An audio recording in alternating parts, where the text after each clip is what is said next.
ভোরবেলা এসে গাছে জল দিয়ে গিয়েছি এবং রোদটাও কিন্তু আজকে খুব সুন্দর উঠেছিল।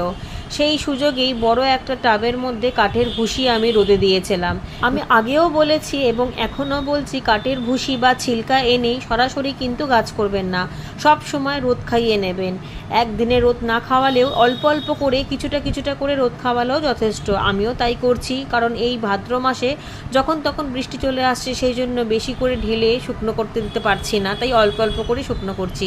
এই দেখুন কতটা শুকিয়েছে, দেখুন।